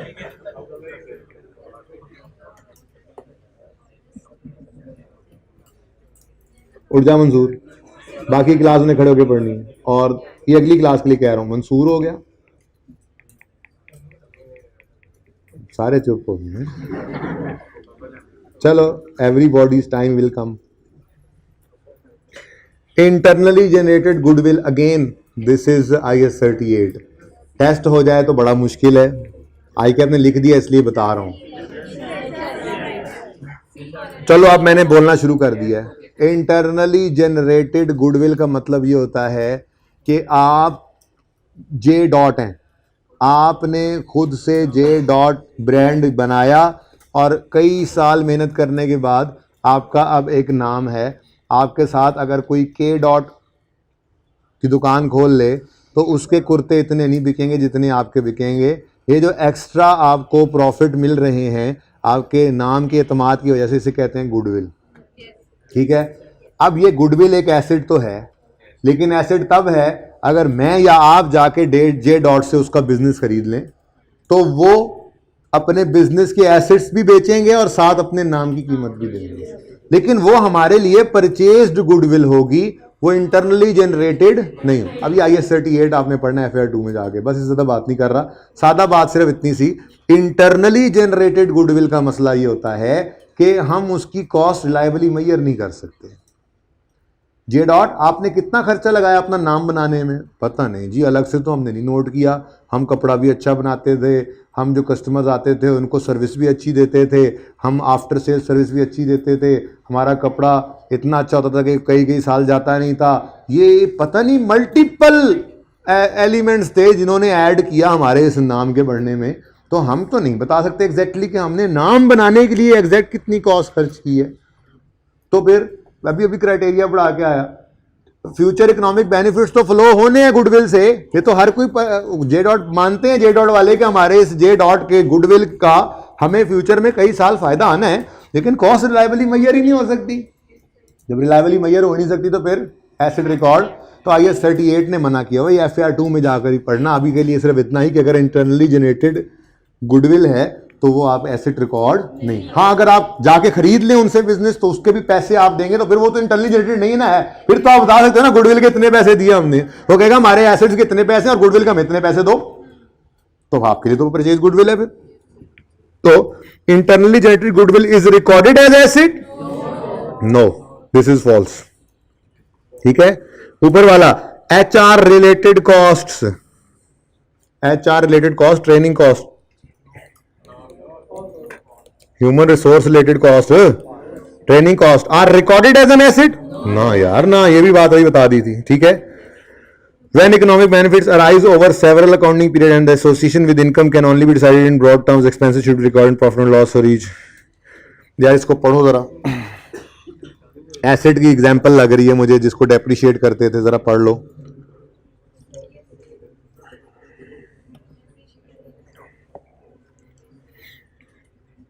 Then economic benefit arise over several accounting periods, asset का फायदा कई साल पे आता था, and the association with income can only be decided in broad terms, expenses should be recorded in profit or loss for each accounting period basis।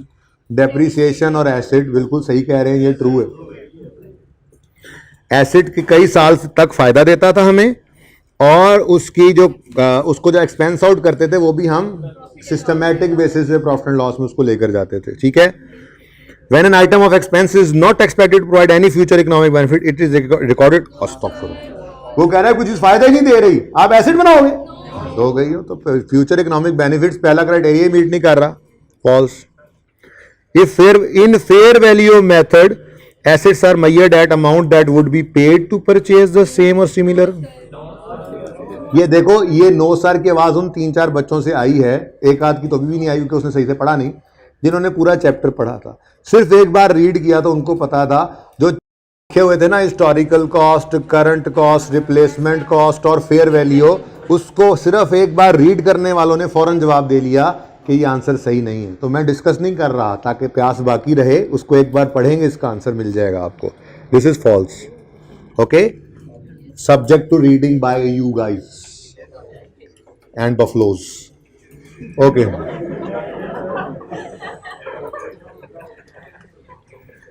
Guys and buffaloes ये कह रहा हूं, वही नहीं होती। अच्छा अच्छा सॉरी। और यार एक एमसी को भी मैंने निशान लगाया, पता नहीं क्यों, अब इसको क्यों निशान लगा दी मैंने, पता नहीं क्यों। यही मैं आपको कह रहा हूं, थोड़ा टाइम लग जाता है, हो सकता है ना चीजें पूरी ना हो, एक एक चीज देखनी पड़ती है, तो फिर उसमें कोई चीज पढ़े जरा एमसीक्यू 4।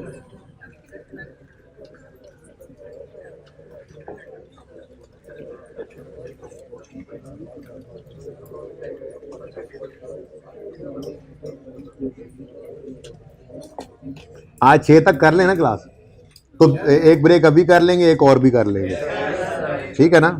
थोड़ा सा आज काम बढ़ा लेते हैं, फिर कल काम खत्म होना तक। अच्छा कल क्लास जो है ना वो तब खत्म होगी जब काम खत्म होगा। घरों में बता के आना हम सर पे कफन बांध के जा रहे हैं।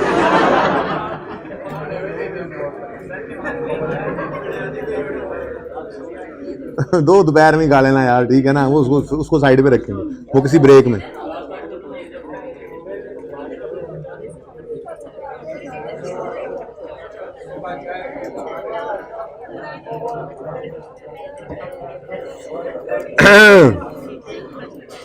मैं कहा था एमसीक्यू पढ़ लें, और फिर फजूल में बोलने वाले शुरू हो चुके हैं।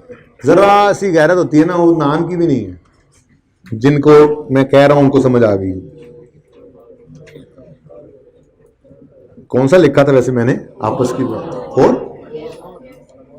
अच्छा जी, which of the following statement is true about historical cost. ओए हाईलाइट करना था भाई।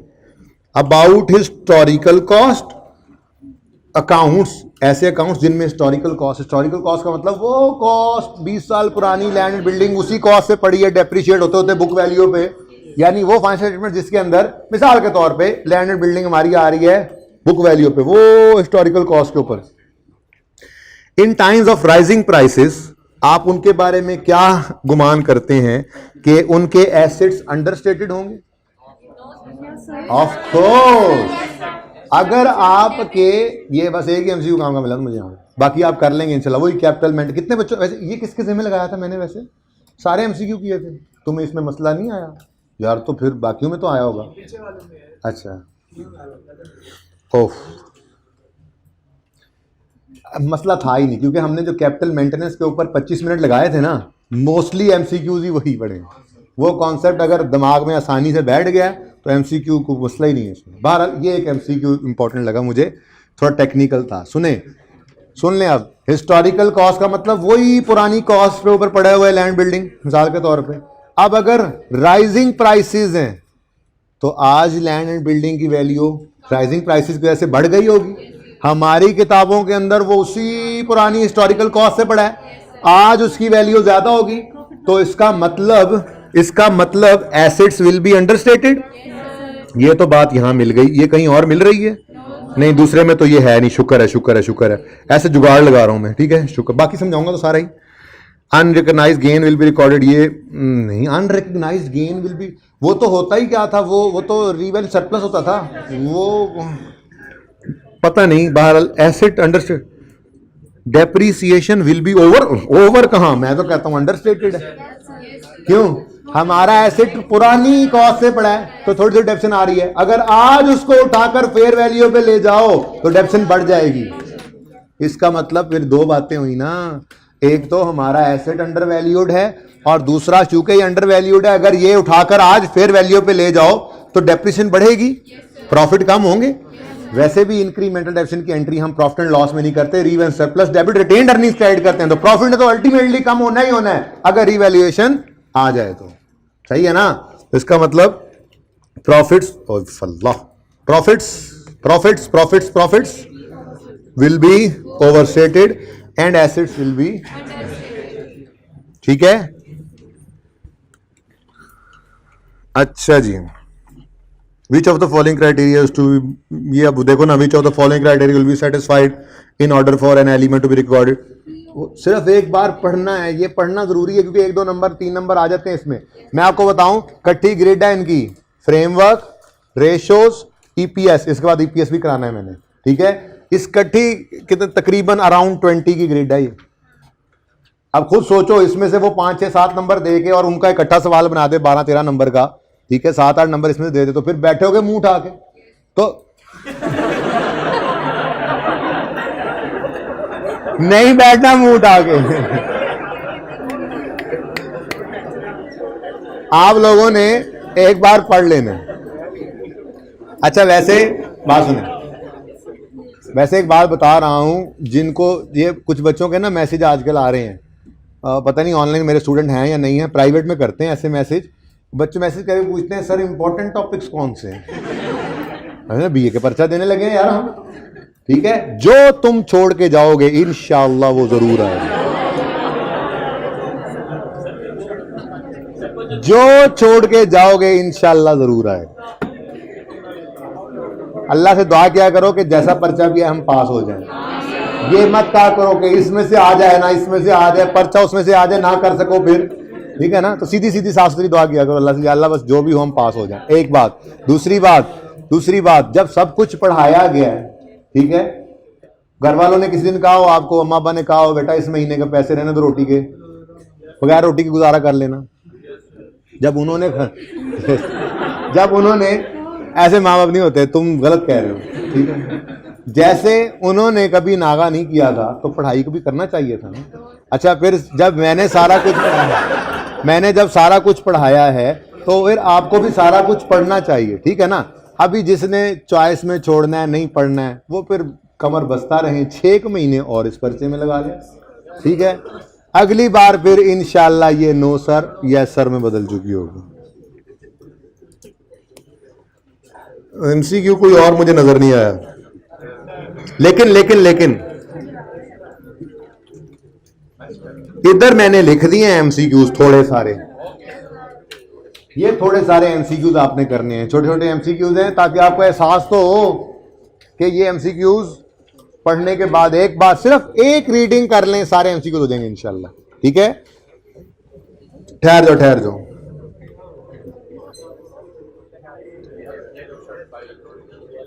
देखो मैंने लिखा भी हुआ है, thoroughly read all the whole chapter 2-3 times and no need to memorise, जरूरत भी नहीं पड़ेगी इंशाल्लाह। पास पेपर 3 और 5 कर लेना, क्वेश्चन बैंक 1 4 7 8 9 कर लेना, ये थोड़े से एमसीक्यूज कर लेना। ये अब मिल तो गया, तस्वीर खींच नहीं ली तुमने, फिर क्या तकलीफ है तुम्हें। ये जैसे ही क्लासेस पूरी होंगी इंशाल्लाह ये उसके 1 आध दिन में मिल जाएगा, अगर कुछ रह गया हुआ तो, ठीक है। उम्मीद तो साथ ही मिल जाएगी। कल की क्लास के एंड पे कोशिश करूंगा हार्ड फॉर्म में दे दूं। बातें मत करें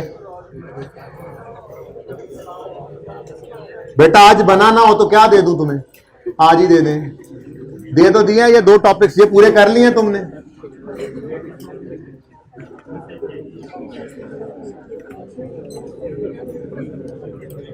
आ जाओ भाई। रेशो हो गया, रेशो IAS 33। ये देखो इत्तेफाक से ना इन तीनों की ग्रेड भी सेम थी, ये इकट्ठे ही पड़े हैं।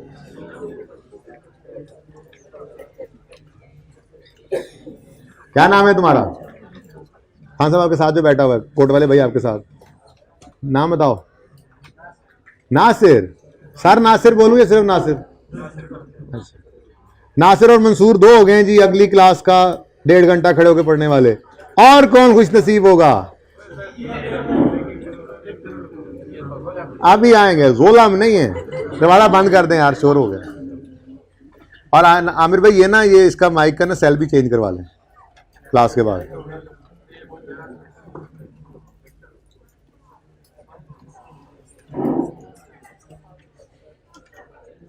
अच्छा जी, 1-2 बातें वैसे आसान वाली पहले लिख लेना, ताकि फिर ब्रेक करनी हो तो ब्रेक कर ही लेते हैं। अब पॉइंट नंबर 2 मैंने लिखा हुआ है, bonus issue is also known as scrap issue, capitalisation issue और स्टॉक डिविडेंड। ये लिख लें।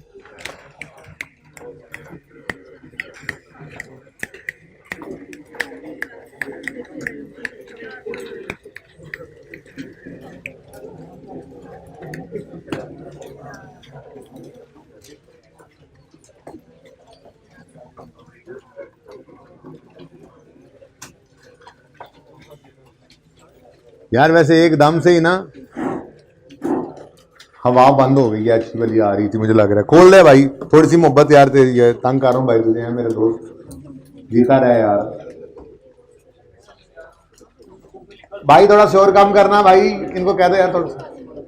प्यारे बच्चों बात सुनो, इनको जरा बुलाना ना सामने सामने सामने वालों को बुलाना, सामने सामने वालों को। थोड़ा सा आहिस्ता बोलना, ऑक्सीजन बंद हो जाती है, थोड़ा आहिस्ता बोलना सारे। हाँ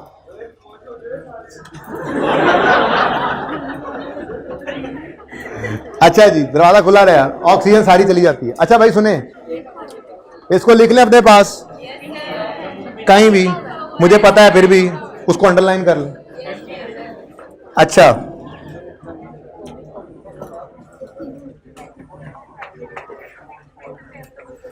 मेरे ख्याल में ब्रेक करते हैं, 3 बज गए, तो 3:30 बजे फिर शुरू करेंगे आधे घंटे की ब्रेक, ठीक है। 3:30 से 4:45 तक सवा घंटा, फिर 5 बजे से 6:30 बजे तक। अच्छा मैंने 6 तक बोला आज करना, ब्रेक 3:15 तक कर लें, फिर 3:15 तक ब्रेक करें, 4:15 और 4:30 तक फिर क्लास पढ़ेंगे, फिर ब्रेक कर लेंगे, फिर 4:45 तक फिर ब्रेक करके, ठीक है ना।